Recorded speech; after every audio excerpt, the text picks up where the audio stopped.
Imagine you are in a typical McDonald's in the 1980 seconds. The bustling atmosphere, the laughter of children, the smell of hot fries. A family is eating a Big Mac. A young couple is sharing a Coke.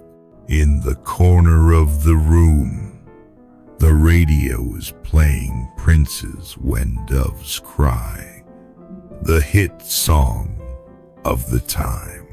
No one would have thought that. Just a few minutes later, everything would turn into one of the bloodiest tragedies in American history. The 18th of July, 1984, San Ysidro, California. A seemingly normal summer afternoon turned into a nightmare. James Oliver Huberty was born in Ohio in 1942. Grew up in a strict religious family. Mother left to join a sect, leaving James to live with his father. An event that made him lonely and cold. Studied management, but always felt rejected by society. Married with 2 daughters. The family moved frequently, looking for a new start, unemployed for long periods. Huberty became depressed and irritable, convinced that he had an incurable disease. Often told his wife, "There is no place for me in this world." Fond of collecting weapons, he spent many hours cleaning and testing his guns. On the morning of the 18th of July, 1984, Huberty told his wife, "I'm going out." Hunting people! His wife thought he was just saying angry words, but she didn't expect it to be true. Huberty wore a military-style shirt and carried 3 guns. Uzi semi-automatic, shotgun, pistol, 9mm. Entered McDonald's San Ysidro. There were about 45 customers at the time. He locked the door behind him, his cold eyes scanning around, aimed at a family of 3 sitting near the door. All 3 fell to the ground. Children were shot while still holding ice cream. An 8-month-old girl died in her mother's arms. Huberty went from table to table, shooting and screaming, "You all have to die." Employees and customers ducked under tables, behind the kitchen counter, but could not escape. One employee said, "I heard his footsteps passing by and the heavy breathing of the injured person right next to me." Many victims were shot while trying to shield their children. Only a few minutes later, the police arrived, but they were not allowed to enter. Fearing that the hostages would be killed, they chose to surround them. Meanwhile, gunshots continued to ring out from inside. Children cried, people screamed, then fell silent. 5:17 p.m., more than 80 minutes after the shooting began, A police sniper, Charles Foster, climbed onto the roof of a nearby post office. As Huberty leaned toward the window, Foster pulled the trigger. The bullet pierced Huberty's heart, and he died instantly. 21 people were killed, 19 were wounded. It was the worst mass shooting in the United States at the time. Inside the restaurant, blood-spattered chairs and tables, food trays scattered. Some three-generation families were killed. Children's shoes were left in pools of blood. The press called it San Ysidro's Dark Day. Television broadcast live footage of police dragging bodies out. People gathered around the scene, weeping silently. The restaurant was closed permanently. The company decided to demolish the building and build a memorial park. A stone tablet with the names of the victims was erected. Survivors recounted. Many years later, they still hear gunshots in their dreams. Children grow up with the memory of losing their parents that afternoon. San Ysidro, a peaceful, small town, has a wound that will never heal. Time may pass, but the wound never disappears. For the people of San Ysidro, every time they pass by the memorial park, they still hear children's laughter, the sound of spoons and forks hitting trays, sounds that were forever interrupted by the fateful gunshot.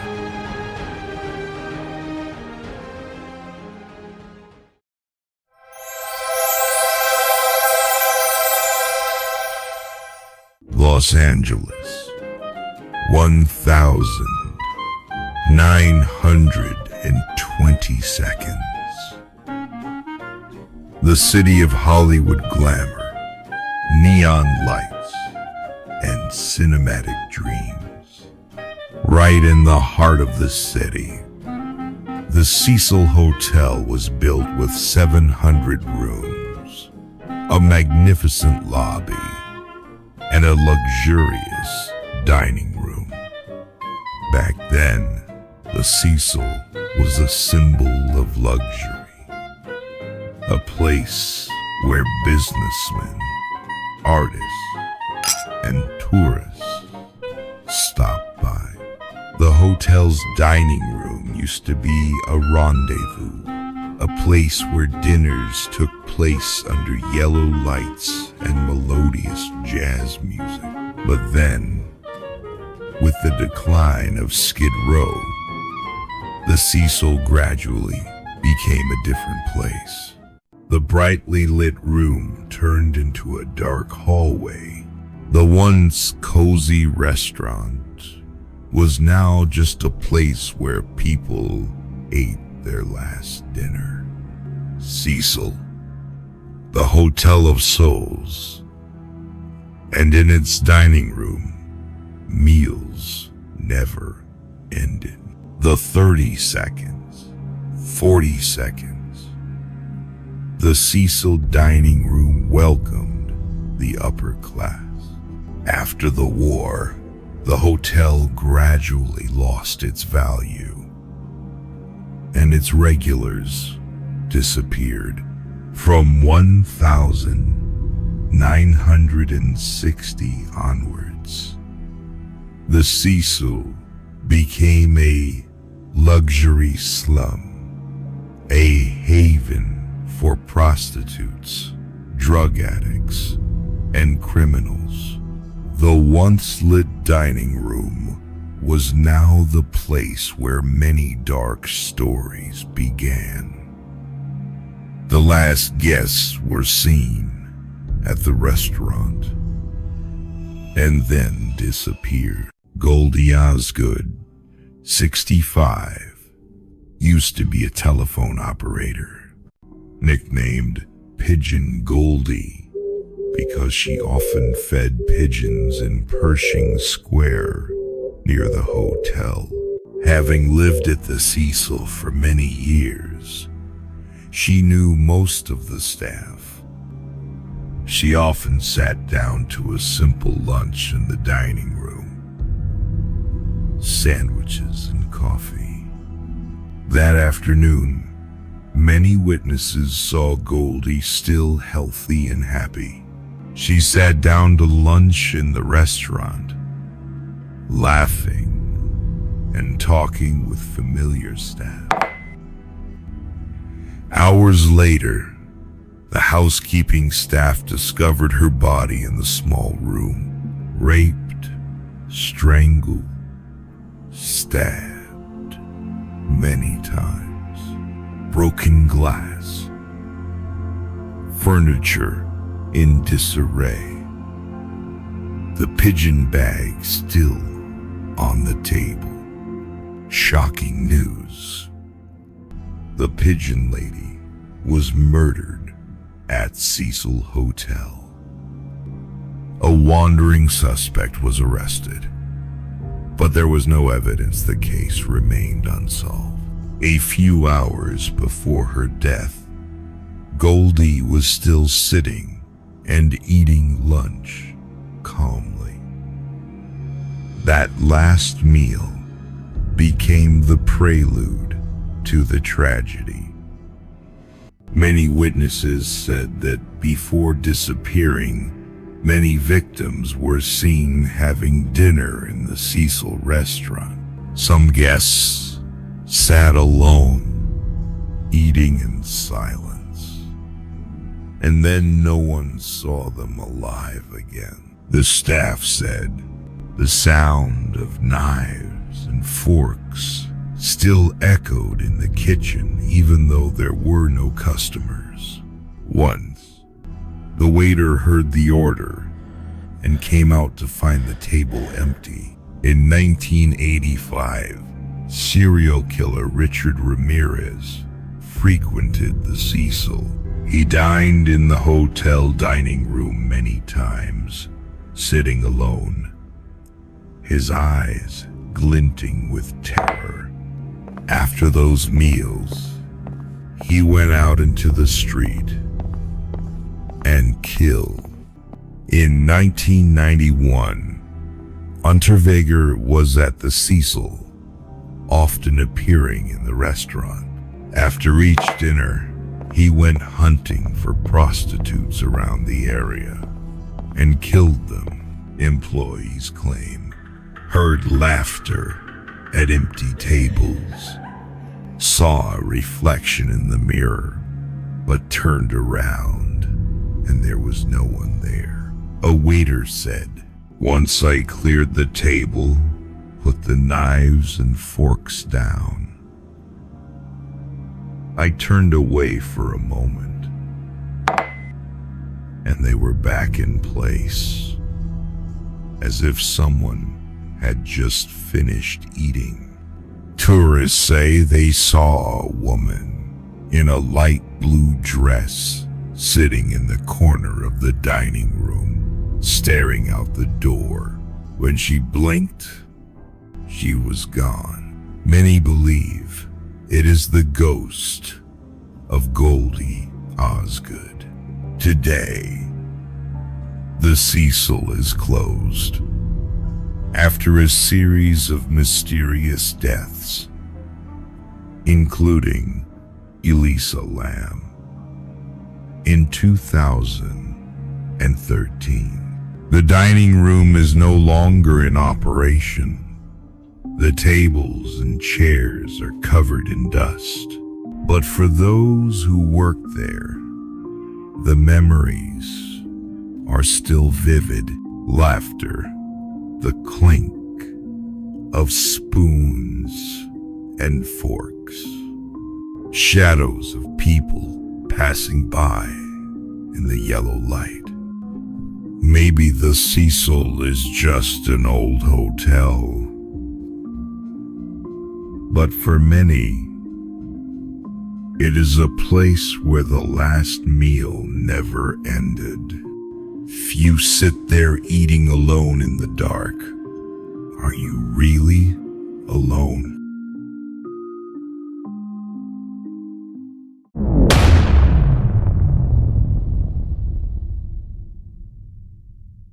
New Orleans, the city of jazz, strong drinks, and never-ending parties.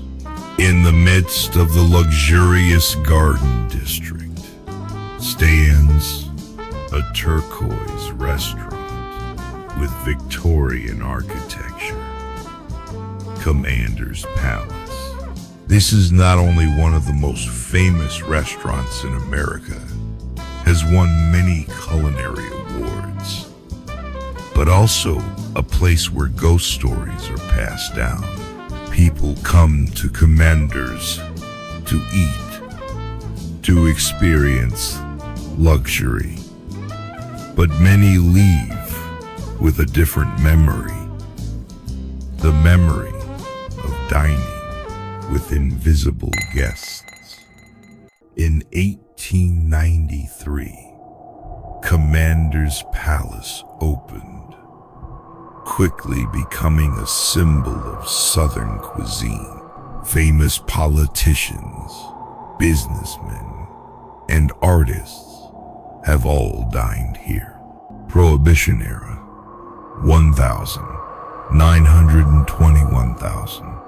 933. Commander's basement is said to be a gathering place for bootleggers. Rumor has it that many purges took place in the basement to silence traitors. The screams, the banging on the table, sometimes echoed up to the restaurant. Today, people come to Commander's to enjoy the famous Creole and Cajun food. But many employees claim that sometimes customers do not just sit and eat with the living. Many employees said, after closing the door, they could still hear jazz music, the sound of clinking glasses echoing in the banquet room. When they opened the door to check, the room was completely empty. The tables and chairs were neatly arranged. A waiter recounted. I could clearly hear someone laughing. When I walked in, all that was left was silence. The silence was so thick, it made me suffocate. A chef. We finished setting the table, turned away to get napkins. When we came back, the knives and forks had changed places. Not just once. It happened often. Some customers even claim their wine glasses shake slightly, as if someone touched them from the other side of the table. The most famous story: the woman in the blue dress. Description: in her early 30s, wearing a pale blue 19th century dress, her hair tied up in a bun, often appears in the hallway leading to the kitchen, or sitting alone at a table by the window.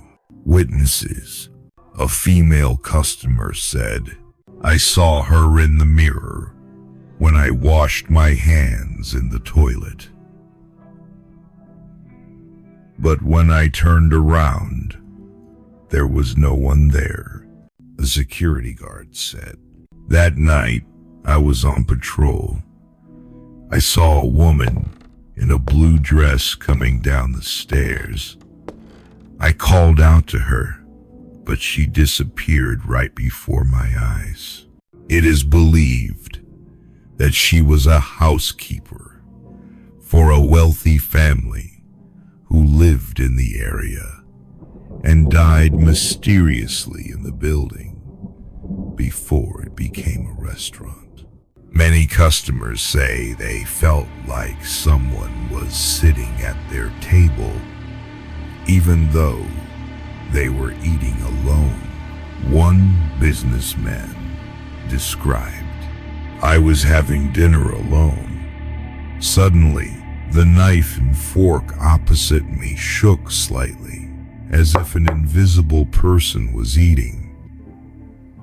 A couple said they heard a woman whispering behind them, but when they turned around, they saw only the wall. Despite its reputation for being haunted, Commander's Palace is still a top-notch restaurant. Diners line up, waiting hours to enjoy their meal. The restaurant also promotes its mysterious history as part of its appeal. People come to eat, to experience, but also to see if they can catch the invisible diners sitting with them. When you walk into Commander's, jazz music is playing. The staff are welcoming. You sit down, order wine, and the knife and fork are placed neatly. But pay attention. When your wine glass shakes, when you look in the mirror and see a woman in a blue dress sitting behind you, remember Commander's Palace is never truly empty. Here, every feast is endless, and maybe you will never eat alone.